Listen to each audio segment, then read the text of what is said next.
Hello guys, welcome back to Asif Vlogs. இப்போ நம்ம என்ன செய்ய போகிறோம்னு பார்த்தீங்கன்னா ரவா கேசரி. அதுக்கு தேவையான பொருளும் ரெடியாக இருக்குது. வாங்க அடுப்பு பற்ற வச்சு அந்த கடாயை வச்சு அதில் நெய்யை ஊற்றுவோம். நெய் மெல்ட் ஆகட்டும். நெய் வந்து பார்த்திங்கன்னா இது ரவை வறுக்கிறதுக்காக நெய் ஹீட் ஆயிடுச்சு. அதில் வந்து எடுத்து வச்சுருக்க அந்த ஒரு கப் ரவையை ஃபுல்லாக ஆட் பண்ணிக்குவோம். ஆட் பண்ணி நல்லா ரோஸ்ட் பண்ணணும். ரோஸ்ட் பண்ணால் நல்லா ஒட்டாமல் வந்து ரவை கேசரி வந்து நல்லா வரும். ஸோ நம்ம நல்லா இதை வந்து அப்படியே பொறுமையாக ஸ்லோ ஃப்ளேமில் அப்படியே ரவையை லைட்டாக வறுத்துட்டோம் வைங்களேன், நல்லாயிருக்கும். அந்த ஃப்ளேவருமே சூப்பராக இருக்கும். ரவையை வறுத்தாச்சு. இதை அப்படியே ஒரு பிளேட்டில் மாற்றிக்கலாம். மாற்றிட்டு இதுதான் வந்து ஒரு கப் ரவை பார்த்திங்கன்னா கலர் கோல்டன் ப்ரௌன் கலரில் வந்துருச்சு. இதுக்கு வந்து பார்த்திங்கன்னா இப்போது அந்த கடாயில் வந்து பால் வந்து ஒரு கப்பு எடுத்துக்க வேண்டியது. இதுக்கு வந்து தண்ணி மெஷர்மெண்ட் பார்த்திங்கன்னா ஒரு கப் ரவைக்கு 3 கப் வரைக்கும் தண்ணி ஊற்றலாம், ஒன்றும் பிரச்சனை இல்லை. பால் வந்து எடுத்துக்கலாம். நம்ம பால் வந்து ஒரு பவுலில் ஃபுல்லாக பால் எடுத்துகிட்டு மீதி 2 பவுல் தண்ணியை வந்து ஆட் பண்ணி, இது வந்து பால் பார்த்திங்கன்னா சவுதியா மில்க்குன்னு சொல்லுவாங்க இங்கே. இது வந்து நல்லாயிருக்கும். இது வந்து whole milk, full fat milk. இது வந்து நல்லாயிருக்கும். டீ போடுறதுக்கெல்லாம் நல்லா திக்காக இருக்கும். இது வந்து இங்கே நல்ல கொஞ்சம் ஃபேமஸான மில்க் சவுதியில். கலந்து எடுத்து ஒரு கப் பால் ஆட் பண்ணியாச்சு. அதோடு சேர்த்து தண்ணியும் ஒரு கப்பு வந்து ஆட் பண்ணணும். 2 கப் தண்ணி ஆட் பண்ணணும். டோட்டல் கணக்குக்கு வந்து 3 கப் ஆயிடுச்சு. ஸோ இது கொதிக்கிற வரைக்கும் நம்ம கொஞ்சம் வெயிட் பண்ணணும். இந்த பால் நல்லா கொதித்து வரணும். அதுக்கப்புறம் தான் நம்ம ரவையை ஆட் பண்ணணும். அப்போ தான் வந்து கொஞ்சம் நல்லா சீக்கிரம் நல்லா குக் ஆகும் ரவை. ஸோ அது வரைக்கும் நம்ம வந்து நம்மளுக்கு அந்த ஏலக்காய் இதெல்லாம் வந்து கொஞ்சம் நல்லா பவுட்ரு பண்ணணும். ஸோ நம்மக்கிட்ட இருக்கிற அந்த மூட்டைப்பூச்சி கொல்கிற நவீன இயந்திரத்தை எடுத்து நம்ம ஏலக்காயை வந்து நல்லா வச்சு இடித்து பவுட்ரு ஆக்கிக்குவோம். இதை தொடர்ந்து பார்த்திங்கன்னா நம்ம ஜீனி ஆட் பண்ணணும். அடுத்து ஜீனி வந்து பார்த்திங்கன்னா நம்ம எடுத்துக்கிற கப்பில் ஒரு கப் அளவு ஜீனி ஆட் பண்ணணும்.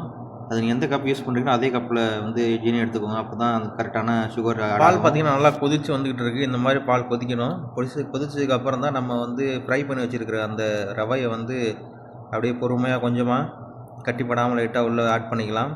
கொஞ்சம் கொஞ்சமாக ஆட் பண்ணிவிட்டு அப்படியே மிக்ஸ் பண்ணிக்கோங்க. அப்போ தான் வந்து அந்த சின்ன சின்ன கட்டி வராமல் கொஞ்சம் நல்லாயிருக்கும். நல்லா வந்து கரெக்டாக தட்டியாச்சு எல்லாத்தையும் உள்ளே.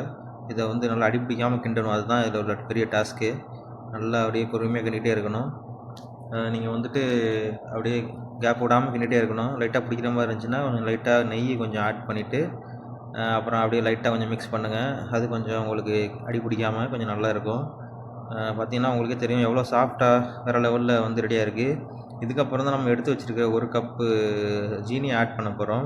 ஜீனி ஆட் பண்ணோன்னா திருப்பி கொஞ்சம் உங்களுக்கு வந்து அந்த ரவை வந்து லூஸ் கொடுக்கும். ஸோ நீங்கள் வந்து பொறுமையாக அதை மிக்ஸ் பண்ணிகிட்டே இருங்க. மிக்ஸ் பண்ணிவிட்டு உங்களுக்கு லைட்டாக எதாவது கொஞ்சம் டைட்டாக இருக்கிற மாதிரி கொஞ்சம் ஃபீல் ஆச்சுன்னா நீங்கள் லைட்டாக கொஞ்சம் மேலே பால் ஆட் பண்ணிக்கலாம். பிரச்சனை இல்லை. பாலோ தண்ணியோ ஏதாச்சும் ஆட் பண்ணிக்கலாம். நம்ம மிக்ஸ் பண்ணிகிட்டு இருக்கும்போது நம்மளுக்கு லைட்டாக கொஞ்சம் அப்படியே திக்காக இருக்கிற மாதிரி ஒரு ஃபீல்.